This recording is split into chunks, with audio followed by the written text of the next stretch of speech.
जैसे सपोज कीजिए भाई इस रूम के सेंटर में कोई एक लड़का बैठा है, ठीक है, और उस लड़के को हमें बाहर लेकर के जाना है, ठीक है।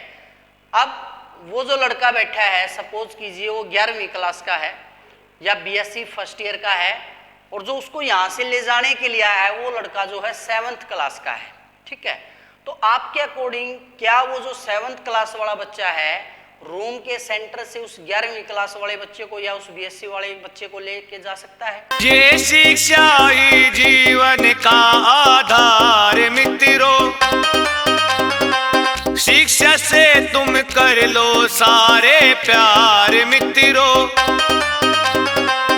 डियर स्टूडेंट्स, आज के इस लेक्चर के अंदर हम पढ़ेंगे आयनाइजेशन एंथैल्पी, या फिर इसको हम बोल सकते हैं आयनाइजेशन एनर्जी या फिर आयोनाइजेशन पोटेंशियल।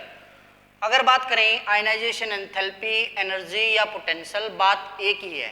इस प्रकार से है जैसे किसी का नाम जो है मान लिया डीएमसी के अंदर जो कुछ है, घर पे उसको किसी नाम से बुलाते हैं और दोस्त उसको किसी नाम से बुलाते हैं, लेकिन पर्सन वो एक ही है। उसी प्रकार से आयनाइजेशन एंथैल्पी, इसकी डेफिनेशन इसके नाम के अंदर छिपी हुई है। यहाँ पर एक वर्ड यूज हुआ है आयन। आयन आपको पता है दो ही होते हैं, या तो कैटायन होता है या एनायन होता है। कैटायन हमारे कब फॉर्म होते हैं जब किसी के ऊपर कौन सा चार्ज आता है, पॉजिटिव, और एनायन बोलते हैं जब नेगेटिव। पॉजिटिव कब आता है, जब कोई स्पीसीज क्या करती है, इलेक्ट्रॉन लूज करती है, और नेगेटिव कब आता है, जब कोई स्पीसीज क्या करती है, इलेक्ट्रॉन गेन करती है। जैसे कोई भी एटम है एक्स, इसके अंदर से अगर हमें इलेक्ट्रॉन को रिमूव कराना है, रिमूव कराएगा तो ये पॉजिटिव और ये इलेक्ट्रॉन लूज कर दिया, तो इस एनर्जी को क्या बोलेंगे हमें, आयनाइजेशन एनर्जी। लेकिन ऐसा तो है नहीं भाई कोई भी एलिमेंट जो है इलेक्ट्रॉन को ऐसे ही लूज कर देगा। उसको लूज करने के लिए कुछ ना कुछ अमाउंट ऑफ एनर्जी हमें क्या करनी पड़ती है, सप्लाई करनी पड़ती है, उसको एनर्जी हमने देनी पड़ती है। क्योंकि जब तक उसको हम वो एनर्जी नहीं देंगे, जो न्यूक्लियस के फोर्स ऑफ अट्रैक्शन है और इलेक्ट्रॉन के बीच में जो फोर्स ऑफ अट्रैक्शन है वो ओवरकम नहीं होंगे। जैसे ही फोर्स ओवरकम होंगे, इलेक्ट्रॉन जो है अपने लेवल को छोड़ करके, ग्राउंड लेवल को छोड़ करके एक्साइटेड लेवल में चला जाता है, या फिर जो एटम है वो क्या कर देता है, इलेक्ट्रॉन्स को लूज कर देता है। उसी एनर्जी, उसी अमाउंट को कि उस इलेक्ट्रॉन को लूज करवाने के लिए, उस फोर्स ऑफ अट्रैक्शन को ओवरकम करने के लिए जो अमाउंट ऑफ एनर्जी हमने दी है वो क्या, उसकी आयनाइजेशन एनर्जी या आयनाइजेशन एंथैल्पी। जैसे कोई भी एटम, एक मैं सिंपल सा एटम बना लेता हूँ, सबसे सिंपल एटम जो आपने आज तक पढ़ा है सोडियम, हम बार बार एग्जांपल ले लेते हैं। एटॉमिक नंबर इसका 11, इलेक्ट्रॉनिक डिस्ट्रीब्यूशन होता है इसका 2, 8 और 1। यानी जब आप इलेक्ट्रॉन का विभाजन करेंगे तो फर्स्ट के अंदर 2, नेक्स्ट के अंदर 8 और उससे नेक्स्ट के अंदर 1 इलेक्ट्रॉन होता है, ठीक है। तो ये जो सबसे आउटर शेल के अंदर जो इलेक्ट्रॉन है, इसको रिमूव कराने के लिए हमें क्या देनी पड़ती है, कुछ ना कुछ अमाउंट ऑफ एनर्जी देनी पड़ती है। तो जिससे किस में कन्वर्ट हो जाता है, आयनिक फॉर्म में कन्वर्ट हो जाता है। जैसे एक्स की जगह मैं क्या लिख लूँ, अगर Na लिख लूँ तो Na क्या बनाएगा, Na पॉजिटिव, प्लस में क्या करेगा, इलेक्ट्रॉन लूज करेगा, तो ये क्या है, इसकी आयनाइजेशन एंथैल्पी। तो बेसिकली ये इलेक्ट्रॉन निकलेगा कब, जब इनके बीच में जो फोर्स ऑफ अट्रैक्शन है उसको ओवरकम कर लेगी ये वाली एनर्जी। तो डेफिनेशन क्या लिख सकते हैं आयनाइजेशन एंथैल्पी की, it is defined as the minimum amount of energy, minimum amount of a energy which is required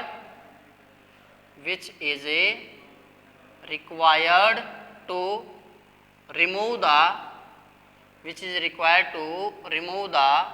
outermost, ये वर्ड लिखना बहुत जरूरी है भाई, outermost loosely bound electron, outermost a loosely bound electron is called ionization enthalpy। इसको आप हमारा जो देसी एग्जांपल है उससे भी आप समझ सकते हो। जैसे सपोज कीजिए भाई इस रूम के सेंटर में कोई एक लड़का बैठा है, ठीक है, और उस लड़के को हमें बाहर लेकर के जाना है, ठीक है। अब वो जो लड़का बैठा है सपोज कीजिए वो 11वीं क्लास का है या बीएससी फर्स्ट ईयर का है, और जो उसको यहाँ से ले जाने के लिए आया है वो लड़का जो है 7th क्लास का है, ठीक है। तो आपके अकॉर्डिंग क्या वो जो 7th क्लास वाला बच्चा है रूम के सेंटर से उस 11वीं क्लास वाले बच्चे को या उस बीएससी वाले बच्चे को लेके जा सकता है? नहीं लेके जा सकता। क्यों भाई, क्योंकि हमें पता है 11th क्लास वाला जो बच्चा है या बीएससी क्लास वाला जो बच्चा है उसके फोर्स ज्यादा है, तो वो उस 7th क्लास वाले बच्चे से उसके फोर्स ओवरकम नहीं होंगे, इसलिए वो क्या नहीं करवा पाएगा, उसको यहाँ से रिमूव, यहाँ से बाहर नहीं करवा पाएगा। क्लियर है? तो इसी प्रकार से अगर हमें उसको रिमूव करवाना है या तो बच्चे बढ़ाने पड़ेंगे या फिर उससे ज्यादा एज का बच्चा लेकर के आना पड़ेगा। तो उसी प्रकार से अगर हमें यहाँ से इलेक्ट्रॉन को निकालना है तो उसके लिए हमें कुछ सर्टेन अमाउंट ऑफ एनर्जी ज्यादा देनी पड़ेगी। जब हम उसको वो एनर्जी देंगे तभी वो यहाँ से निकलेगा। तो उसको क्या बोला जाता है? आयनाइजेशन एंथैल्पी, आयनाइजेशन एनर्जी या आयनाइजेशन पोटेंशियल। आई होप आपको अच्छे से समझ में आ गया होगा कि आयनाइजेशन एंथैल्पी क्या है। It is the minimum amount of energy. क्या भाई? Minimum amount of energy which is required to remove the outer most loosely bound electron, जिससे हम क्या कर सकते हैं भाई, सबसे बाह्य कक्ष के अंदर जो इलेक्ट्रॉन हो उस लूजली बाउंड, लूजली बाउंड क्यों बोला भाई? क्योंकि सबसे आउटर साइड में है, न्यूक्लियस की इतनी ज्यादा उसके साथ अट्रैक्शन होगी नहीं। इंटरनल वाले को आप निकाल नहीं सकते हो क्योंकि वो इनर कोर के अंदर आ गया है, तो इसलिए हम किसको रिमूव करवाएंगे? आउटर को रिमूव करवाएंगे। और उस अमाउंट ऑफ एनर्जी को क्या बोला जाता है? Ionization enthalpy. तो यहाँ से मैं कैसे लिख सकता हूँ इसको? कोई मेटल है, मान लिया M, ठीक है, हम क्या देंगे उसको? आयनाइजेशन एनर्जी देंगे गैसियस फॉर्म में। मान लिया हम क्या देंगे उसको? जब उसको क्या मिल जाएगी? आयनाइजेशन एनर्जी, तो क्या बना देगा? M पॉजिटिव, और यहाँ से क्या कर देगा? इस इलेक्ट्रॉन को लूज कर देगा। तो इस इलेक्ट्रॉन को लूज कराने के लिए जो एनर्जी हमने देनी पड़ती है वो क्या? हमारी आयोनाइजेशन एंथैल्पी। ठीक है, अब जो आयनाइजेशन एंथैल्पी है बेटा वो एक्सपेरिमेंटली डिटरमाइन की जाती है स्पेक्ट्रा से। एक्सपेरिमेंटली डिटरमाइन करते हैं हम आयनाइजेशन एंथैल्पी किसकी मदद से? स्पेक्ट्रा की मदद से। अब स्पेक्ट्रा क्या होता है? हमारा बियॉन्ड डिस्कशन है, बीएससी फाइनल ईयर में मैंने करवा रखा है, अगर किसी ने फिर भी लेक्चर देखना तो देख सकता है। यहाँ पे हम सिंपली स्पेक्ट्रा यूज करते हैं and reported in electron volt. तो हमेशा जो आयनाइजेशन एंथैल्पी हम डिनोट करते हैं वो किसके अंदर होती है? इलेक्ट्रॉन वोल्ट के अंदर डिनोट किया जाता है। इसमें ई छोटा होता है इलेक्ट्रॉन के नाम का और वोल्ट का वी जो है बड़ा होता है। ठीक है, या फिर दूसरी जो यूनिट इसके लिए यूज की जाती है वो किलो जूल के अंदर यूज की जाती है। किसके अंदर यूज करते हैं? हमें किलो जूल के अंदर। अगर बात की जाए इलेक्ट्रॉन वोल्ट की, एक इलेक्ट्रॉन वोल्ट जो होता है वो 23.05 किलो कैलोरी के बराबर होता है। यानी एक इलेक्ट्रॉन वोल्ट के अंदर कितने किलो कैलोरी होते हैं? 23.05। ये वैल्यू आपको याद रखनी है न्यूमेरिकल को सोल्व करने के लिए। ठीक है, और किलो जूल में अगर बात की जाए, एक किलो जूल में क्या होता है? 1 किलो जूल किसके बराबर होता है? अभी ये 4.184 किलो कैलोरी के बराबर होता है। क्लियर है? तो यहां से जब हम बात करते हैं इलेक्ट्रॉन वोल्ट के अंदर कितनी एनर्जी चाहिए या आयनाइजेशन एंथैल्पी के लिए क्या वैल्यू हमारी? एक इलेक्ट्रॉन वोल्ट किसके बराबर होगा? 23.05 किलो कैलोरी के बराबर। जबकि एक किलो जूल किसके बराबर होगा? 4.184। अगर हम इन दोनों को बराबर पुट कर लें तो उससे हमारा इसका यूनिट फैक्टर आ जाएगा। 4 से अगर आप डिवाइड करोगे तो लगभग जो इलेक्ट्रॉन वोल्ट में एनर्जी हो कितनी है? 7 चौक 28, 4 पंजा 20, 5 पॉइंट समथिंग टाइम्स आ जाती है इलेक्ट्रॉन वोल्ट के अंदर हमारी, जब हम इसकी एनर्जी निकालते हैं। ठीक है, इसी के बाद एक वर्ड और यूज होता है, इसके सामने एक वर्ड लगा दिया जाता है सक्सेसिव आयनाइजेशन एंथैल्पी। क्या है? Successive ionization enthalpy. अकेली आयनाइजेशन एंथैल्पी और सक्सेसिव आयनाइजेशन एंथैल्पी, इन दोनों के अंदर बहुत फर्क है। ठीक है, बेसिकली जो आयनाइजेशन एंथैल्पी है वो तो हम बात करते हैं outer most loosely bound electron को निकालने के लिए जो एनर्जी दी गई है। सक्सेसिव का मतलब क्या है कि जैसे जब हम उसको एनर्जी देते हैं किसी भी एटम को तो फर्स्ट इलेक्ट्रॉन निकलता है और आयन बनाता है, लेकिन अगर हम उसको और ज्यादा अमाउंट ऑफ एनर्जी दें तो फिर सेकंड इलेक्ट्रॉन उसके अंदर से निकलेगा, और ज्यादा अमाउंट दें थर्ड इलेक्ट्रॉन उसके अंदर से निकलेगा, और ज्यादा दे दें फोर्थ इलेक्ट्रॉन उसके अंदर से निकलेगा।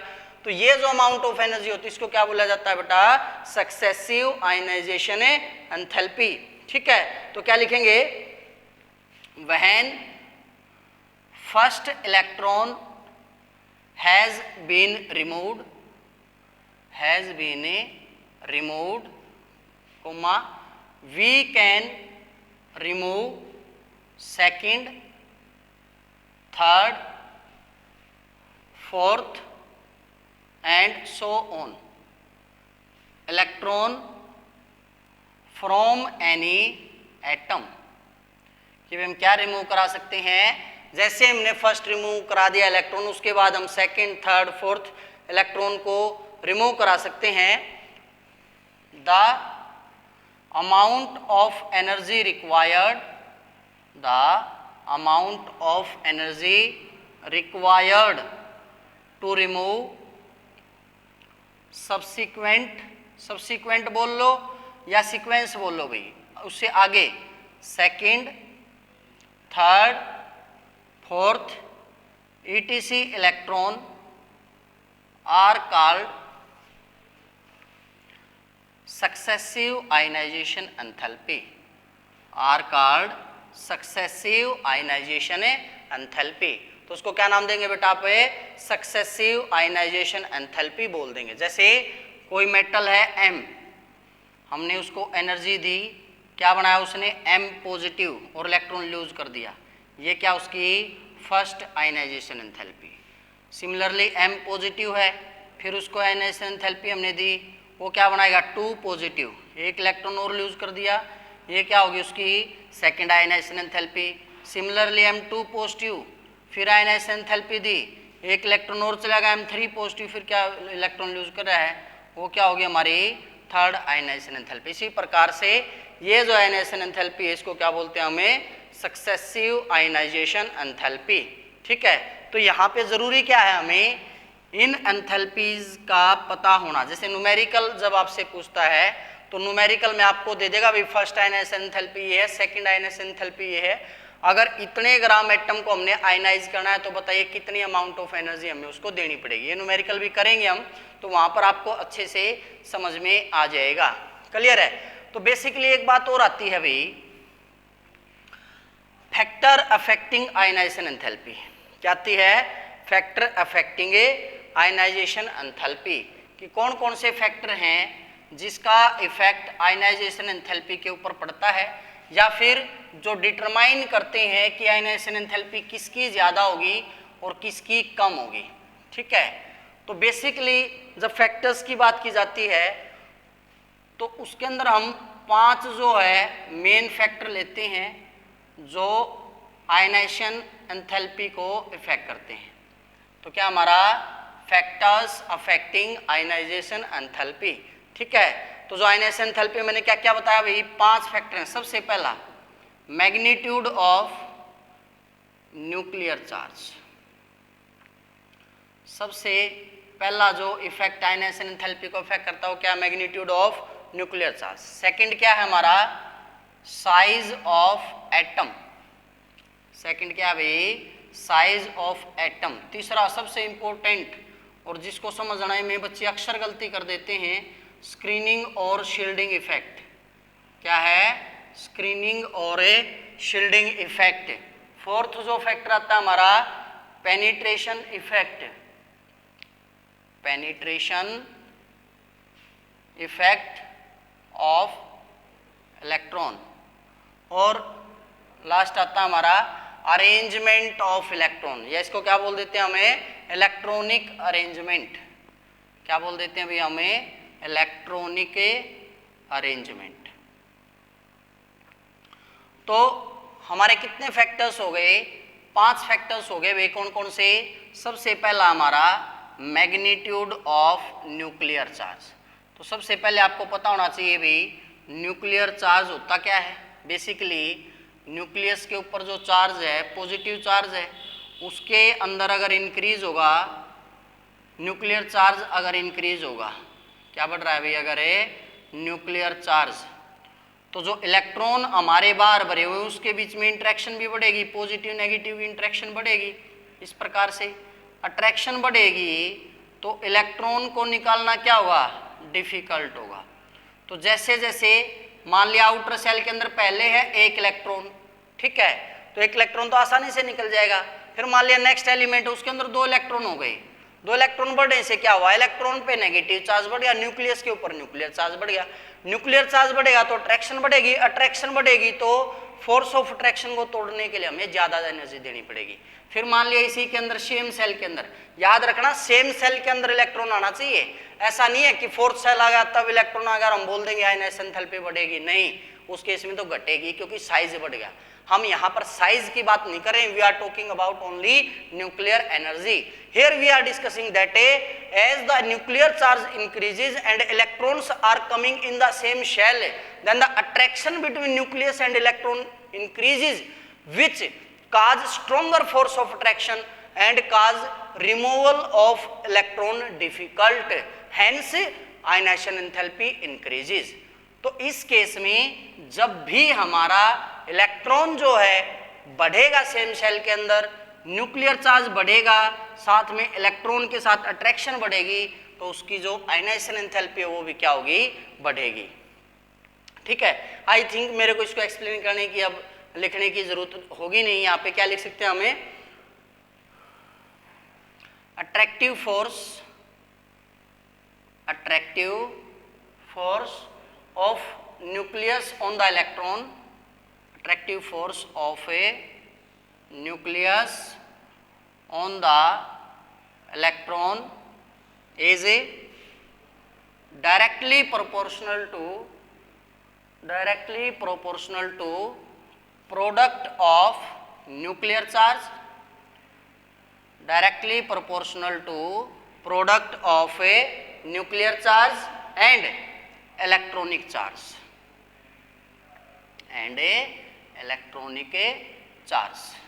कि भाई जो अट्रैक्टिव फोर्स होते हैं न्यूक्लियस के इलेक्ट्रॉन के ऊपर, वो कैसे होते हैं, directly product of nuclear charge को मल्टीप्लाई कर दें किससे, उसके इलेक्ट्रॉनिक चार्ज से। तो जितना ज्यादा न्यूक्लियर चार्ज होगा और इलेक्ट्रॉनिक चार्ज होगा, सीधी सी बात है मैग्नीट्यूड ऑफ न्यूक्लियर चार्ज क्या करेगा, इंक्रीज करेगा। Hence as the nuclear charge increases, जैसे जैसे न्यूक्लियर चार्ज क्या करेगा, इंक्रीजेस करेगा, then ionization enthalpy also increases. Ionization enthalpy भी क्या करेगी भी यहाँ पर इंक्रीज करेगी, मतलब जो इलेक्ट्रॉन है वो मोर टाइटली हेल्ड हो जाएगा न्यूक्लियस के द्वारा। सेकंड जो फैक्टर आता है साइज ऑफ एटम, क्या था भाई, साइज ऑफ एटम। अब आप एक चीज देखिए, ये कोई एटम है, ठीक है, 2, 8 और मान लिया 1, 2 या कुछ भी है, यहाँ पे इलेक्ट्रॉन भरा हुआ है, और ये कोई एटम है, ठीक है। अब साइज किसका बड़ा है, इसका बड़ा साइज है, इसको एटम ए मान लीजिए और इसको एटम बी मान लीजिए, एटम बी का साइज बड़ा है। अब आप यहाँ पे ऐसे नहीं बोलेंगे सर पॉजिटिव भी बढ़ रहा है, इलेक्ट्रॉन पे चार्ज भी बढ़ रहा है, इलेक्ट्रॉनिक चार्ज भी बढ़ रहा है, तो उसका मैग्नीट्यूड ज्यादा होगा तो आयनाइजेशन एंथैल्पी ज्यादा होगी, नहीं। यहाँ पे main factor of deciding size का हो गया है।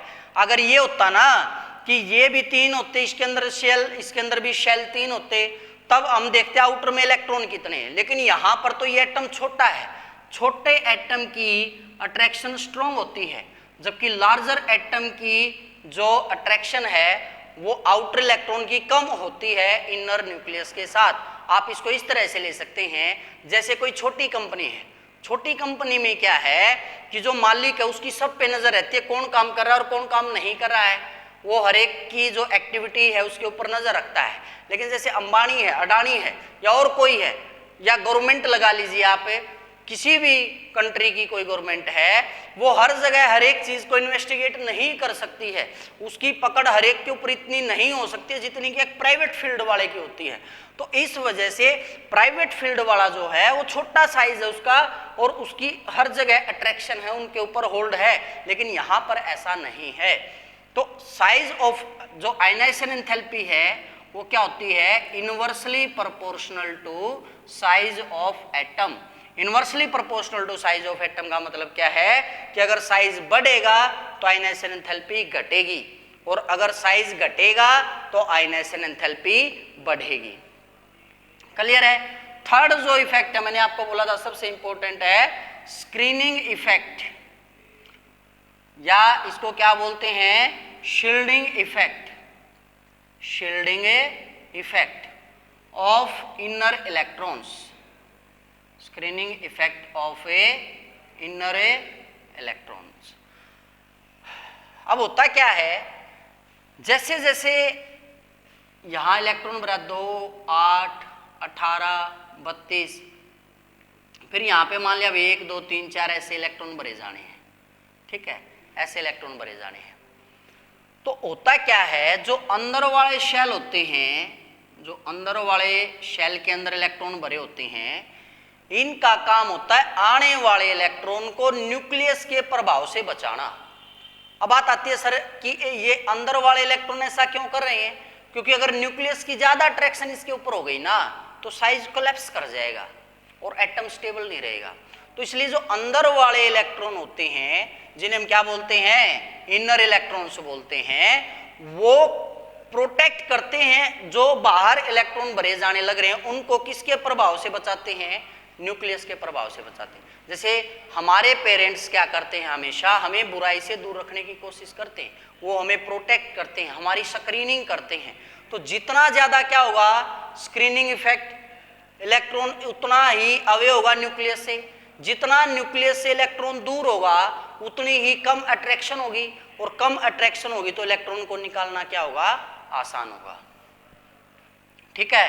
तो स्क्रीनिंग इफेक्ट क्या है भाई, कि जब भी मल्टी इलेक्ट्रॉन सिस्टम की हम बात करते हैं, एटम की बात करते हैं, उसके अंदर म्यूचुअल फोर्स ऑफ रिपल्सन होते हैं इलेक्ट्रॉन के बीच में और इनर इलेक्ट्रॉन के बीच में, जिस कारण से जो इनर इलेक्ट्रॉन है वो न्यूक्लियस के टुवार्ड जाते हैं, जबकि आउटर इलेक्ट्रॉन है वो बाहर की तरफ जाते हैं। तो आउटर इलेक्ट्रॉन को आसानी से रिमूव किया जा सकता है, जिस वजह से जिसका जितना ज्यादा स्क्रीनिंग इफेक्ट होगा या शील्डिंग इफेक्ट होगा उतना ही ज्यादा, उतनी ही कम क्या होगी उसकी आयनाइजेशन एंथैल्पी, यानी उतना ही जल्दी वो इलेक्ट्रॉन क्या होगा, रिमूव होगा। दोबारा से देखिए, यहाँ पर कोई इलेक्ट्रॉन है, ये अंदर वाले इलेक्ट्रॉन इसको गार्ड किए हुए, शील्ड किए हुए हैं, इस इलेक्ट्रॉन को ये इसके इन्फ्लुएंस में नहीं आने देंगे, अंदर वाले इसकी तरफ खींचेंगे या आउटर वाले को बाहर की तरफ भेजेंगे।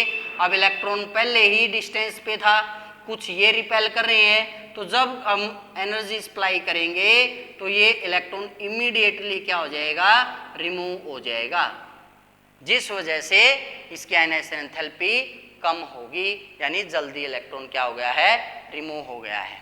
फोर्थ क्या होता है, पेनिट्रेशन इफेक्ट। क्या आता है फोर्थ हमारा, पेनिट्रेशन इफेक्ट। अब क्या होता है पेनिट्रेशन इफेक्ट हमारा भाई, छेद करके आर पार निकलना। अब ये छेद करके आर पार क्या होता है भाई, कि जैसे न्यूक्लियस है, अब देखिए इसके चारों तरफ है, कोर तो यहीं से बनने लग रही है, इलेक्ट्रॉन इसको सराउंड तो यहीं से करने लग रहे हैं, इसका मतलब फिर बाहर वाले इलेक्ट्रॉन की तो इसके ऊपर कोई अट्रैक्शन नहीं रहनी चाहिए थी, शील्डिंग बहुत ज्यादा होगी अंदर वालों की, लेकिन फिर भी अट्रैक्शन होती है, वही क्या होती है, पेनिट्रेशन इफेक्ट होता है। तो पेनिट्रेशन इफेक्ट का ऑर्डर क्या होता है, S greater than P greater than D greater than F, कि S के अंदर जो इलेक्ट्रॉन आते हैं उसकी पेनिट्रेशन पावर ज्यादा होती है P से, P की ज्यादा होती है F से, D से, D की ज्यादा होती है F से। रीजन क्या है इनका, साइज, जो S है वो स्फेरिकली सिमेट्रिकल है, P जो है वो डंबल सेट है, यानी 2 लोब के अंदर इलेक्ट्रॉन बटे हुए हैं, D में 4 लोब के अंदर इलेक्ट्रॉन बटे हुए हैं, जिस वजह से उनका अट्रैक्शन इतना ज्यादा नहीं हो पाता है। और लास्ट है फिफ्थ, इलेक्ट्रॉनिक अरेंजमेंट। तो यहाँ पे हम हमेशा एक बात लिखते हैं, half filled and fully filled electronic configuration are extra stable, कि जो हाफ फील्ड और फुल्ली फील्ड कॉन्फ़िगरेशन होती है वो हमेशा क्या होती है, एक्स्ट्रा स्टेबल। एग्जांपल ले लेते हैं हमें नाइट्रोजन एंड ऑक्सीजन का। नाइट्रोजन की electronic configuration 1s2 2s2 2p3, p के अंदर इलेक्ट्रॉन भरेंगे 1 2 3, ऑक्सीजन में 1s2 2s2 2p4, इसके अंदर इलेक्ट्रॉन भरेंगे 1 2 3 4। तो अब ज्यादातर तो क्या सोचेंगे, इसमें इलेक्ट्रॉन बांटे हमने 2 और 5, इसमें इलेक्ट्रॉन बांटे हमने 2 और 6, इसमें जो है आयनाइजेशन एंथैल्पी ज्यादा होगी, लेकिन ऐसा नहीं है। P जो यहाँ पर हाफ फील्ड है, जबकि यहाँ पे हाफ फील्ड से एक ज्यादा है, तो जब एनर्जी देंगे half field configuration extra stable होती है। रीजन 2 होते हैं, एक्सचेंज एनर्जी और दूसरा उसके अंदर सिमिट्री होती है। ये मैं स्ट्रक्चर ऑफ एटम के अंदर आपको समझा चुका हूँ, आप प्लेलिस्ट देख लेना, स्ट्रक्चर ऑफ एटम की प्लेलिस्ट में नीचे लिंक में डिस्क्रिप्शन में दे दूंगा। यहाँ पर क्या है, ये इलेक्ट्रॉन एक्स्ट्रा है, अगर ये रिमूव हो जाए तो ये और एक्स्ट्रा स्टेबल हो जाएगा, तो इसलिए ये जल्दी इलेक्ट्रॉन को लूज करता है इसके कंपेरिजन में। तो इलेक्ट्रॉनिक अरेंजमेंट जो है वो हाफ फिल्ड है या फुल्ली फिल्ड है, उसका भी इफेक्ट जो है हमारी आयनाइजेशन एंथैल्पी के ऊपर पड़ता है। क्लियर है? तो ये थे हमारे फैक्टर अफेक्टिंग आयनाइजेशन एंथैल्पी। इसके बाद हमारे दो चीजें रहेगी इसके अंदर, एक तो ट्रेंड रहेगा पीरियोडिक टेबल के अंदर, और दूसरा सबसे इंपॉर्टेंट हमारे न्यूमेरिकल रह गए हैं। ठीक है, तो नेक्स्ट लेक्चर के अंदर हम ट्रेंड पढ़ेंगे इसका, और फिर इसके ऊपर हम न्यूमेरिकल करेंगे। आज के लेक्चर के अंदर इतना ही, तब तक पढ़ते रहिए, बढ़ते रहिए और जुड़े रहिए प्लस जुलाना के साथ। Thank you.